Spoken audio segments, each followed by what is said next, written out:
A aula de hoje é sobre a propriedade dos radicais. Antes da gente começar a falar das propriedades, é interessante nós falarmos sobre o símbolo. Nós temos aqui o símbolo da raiz, aí nós temos o índice, nós temos o radicando, que vai dentro da raiz, e o expoente do radicando. E também é importante saber a operação inversa de um radical.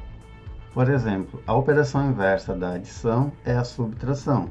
A operação inversa da multiplicação é a divisão. E a operação inversa de uma raiz é a potência. E a operação inversa de uma potência é a raiz. Ou seja, eu posso escrever uma raiz em forma de potência e uma potência em forma de raiz. E por que é importante nós sabermos isso? Porque nós podemos usar esses conceitos aqui nas propriedades dos radicais. Então vamos relembrar um pouquinho isso daqui. Aqui eu tenho raiz quadrada de 3. Lembrando que quando o índice da raiz não aparece, é porque é 2, é uma raiz quadrada. E quando a potência do radicando não aparece, é porque é 1. Para eu transformar a raiz de 3 numa potência, basta eu copiar o radicando, que no caso é o 3. O expoente que eu tenho aqui em cima é 1 e o meu índice aqui fora é 2. Eu fico com 3 elevado a uma potência de uma fração de 1 sobre 2, 1 meio. Nesse outro exemplo aqui, eu tenho uma raiz quarta de 5 elevado ao cubo.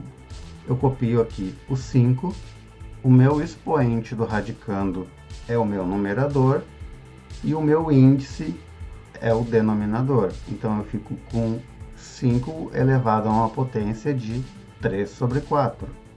Uma outra propriedade diz o seguinte: índice do radical e o expoente do radicando são iguais. O resultado é o próprio radicando. Vou transformar esse radical numa potência de 6 elevado a 3 sobre 3. 3 dividido por 3 é 1, 6 elevado a 1 é 6. Sabendo dessa propriedade, eu já posso fazer direto essa daqui. Eu tenho raiz quinta elevado a 7 na quinta potência. O índice do radical é igual ao expoente do radicando, então eu simplifico, o resultado é o próprio radicando. Seguinte, multiplicamos ou dividimos o índice do radical e o expoente do radicando pelo mesmo número natural não nulo. O radical obtido é equivalente ao inicial. O primeiro exemplo, eu tenho uma raiz quarta de 9 elevado à quinta potência. Então eu vou transformar esse 9 em uma potência. Eu vou ficar com 9 elevado a 5 sobre 4. Então eu vou multiplicar tanto o numerador quanto o denominador dessa potência, tanto de cima quanto de baixo. Por exemplo, eu vou multiplicar nesse exemplo aqui por 2. Então nós vamos ter 9 elevado a 5 vezes 2, que é 10, e 4 vezes 2, que é 8. Eu fico então com uma potência de 9 elevado a 10 sobre 8. Transformando de novo essa potência em um radical, nós vamos ter uma raiz com o índice 8, porque o denominador representa o índice do radical, um radicando 9 elevado à décima potência. Então, multiplicamos ou dividimos o índice do radical e o expoente do radicando pelo mesmo número natural não nulo. Então, o radical obtido é o equivalente ao inicial. Então, esse radical que eu obti após a multiplicação é equivalente ao inicial, nesse primeiro exemplo aqui. Lembrando que a gente tem que multiplicar tanto o índice do radical quanto o expoente do radicando pelo mesmo número. Agora nós vamos fazer dividindo.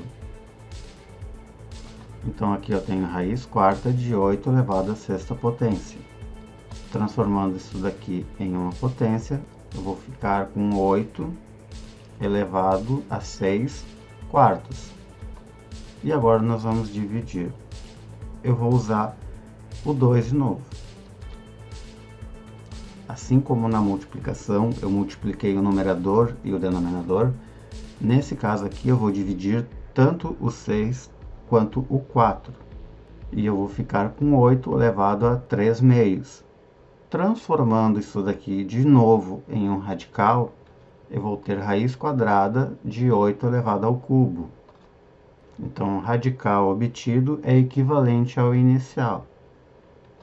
Seguinte, a raiz de um produto é igual ao produto, ou seja, multiplicação das raízes de seus fatores. Então, raiz quinta de 5 vezes 9 vai ser igual a raiz quinta de 5 vezes a raiz quinta de 9. O mesmo nós podemos aplicar aqui, ao contrário. Então, aqui eu tenho o produto das raízes. Se a raiz é igual, eu posso permanecer uma única raiz, que é a raiz quadrada de 2 vezes raiz quadrada de 8, vai ficar raiz quadrada do produto de 2 por 8. Então, eu vou ter raiz quadrada de 2 vezes 8, 16. A raiz de 16 é igual a 4. E a raiz de um quociente é igual ao quociente das raízes do dividendo e do divisor. Ou seja, a raiz sexta de 3 quartos vai ser igual a raiz sexta de 3 sobre a raiz sexta de 4. E o mesmo eu posso aplicar ao contrário. Eu tenho a raiz cúbica de 48 sobre raiz cúbica de 6, ou seja, o quociente das raízes. Como a raiz é igual, permanece raiz cúbica de 48 sobre 6. 48 dividido por 6 vai ser igual a 8, ou seja, a raiz cúbica de 8. E a raiz cúbica de 8 é 2.